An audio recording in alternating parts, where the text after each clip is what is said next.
when did it occur to you?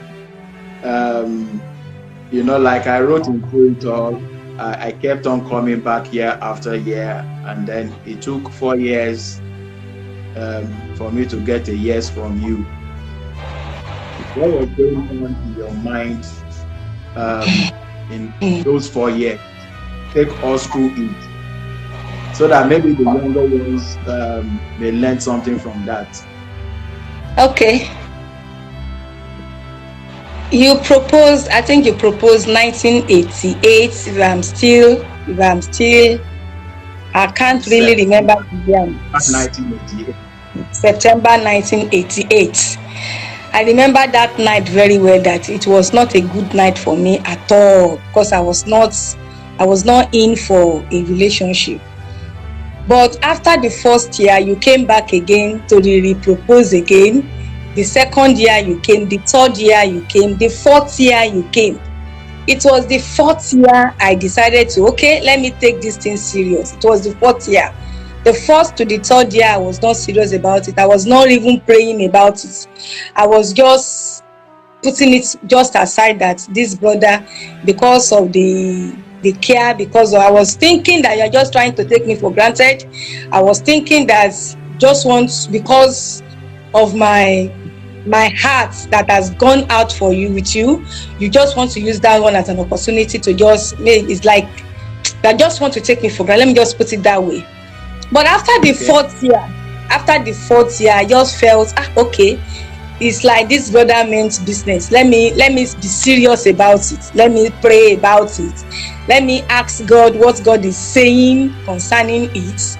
So I can really say that it was the fourth year. That was 1992. I think March 1992, I started praying about it. And I remember that April 9, 1992, I gave you my yes. Yes, I remembered April 9, 1992. So that makes it September 1988 to April 9, 1992. I think it's still fair enough. It's not too long. I can see PK is saying, wow, 4 years consistently. All right.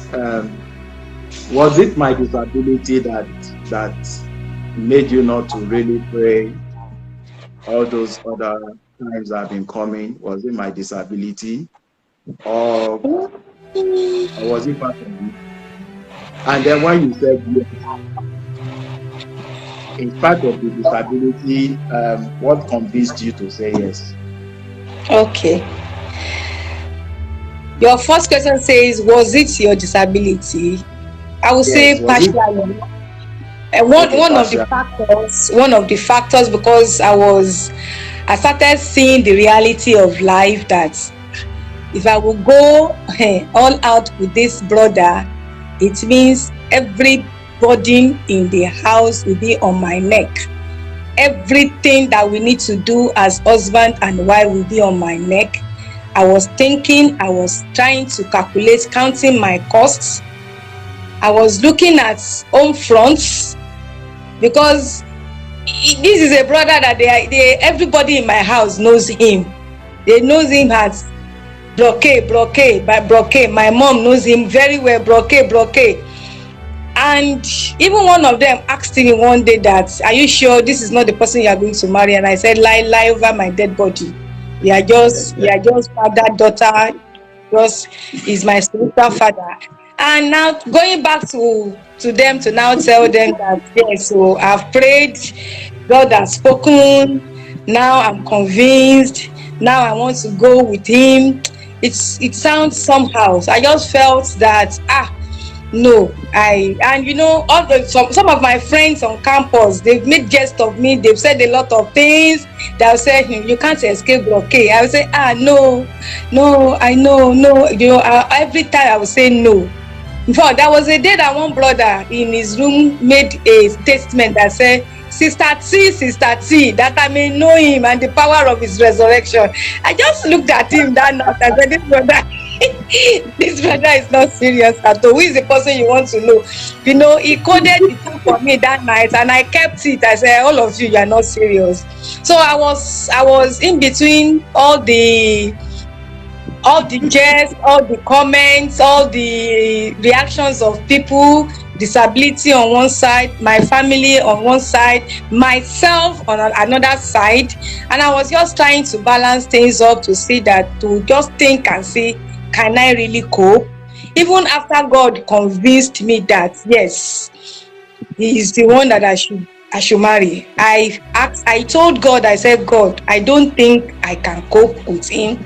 I told God, I said, God, I don't think I can love this brother, because to me, it's like he's not useful. He won't be useful to me. He won't be able to do anything. So I poured out my heart to God. I poured my heart to God, and I told God, I said, God, if he's the one, you have to do something. You have to do a kind of rearrangement that all the trouble, everything in the house, as a married couple, will work out very well. That it will not be that I will be the only one doing everything. And the Lord answered my prayer. Thank God we are what we had today. How did God convince you to go with me? Okay, I will go over it briefly. After the Okay. fourth year that I said, okay, let me try to go, let me try and pray about it. Waited on the Lord for 3 days. I prayed. I was sincere with God. I was saying, God, just let me know if it's your will. So on the third day of my prayers, God came to me. I found myself in an estate. Somebody known to me took me around like a tour guide, and was telling me, this is the chalet, this chalet is for this chalet is for this. And I asked her a question in that trance. I know it was a trance. I asked her a question. I said, so who is the brain behind this great work? And she just said, don't worry, the brain behind the work will soon come in. And as she responded like that, a car just drove in, and a man just came out with no leg at all, limbless, just from the nail down, nothing. Just jumped out, just like Nikki, just jumped out from the car and just stood like that. I was afraid. I said, who is this? And the sister now said, that's the brain behind this great work. And I said, wow. So after saying wow, I just heard the voice, yes, Kola is your husband, go for him. So when I had that, and I have been praying, I have been fasting, so I didn't need anybody to tell me that I have not received well. I don't think I need any other thing to tell me. But the second day I went, because in our house we get water from the downstairs to the upstairs then, those days. So I went to get water from the ground floor. I was taking it up. So as I was taking the steps up, I just heard a voice.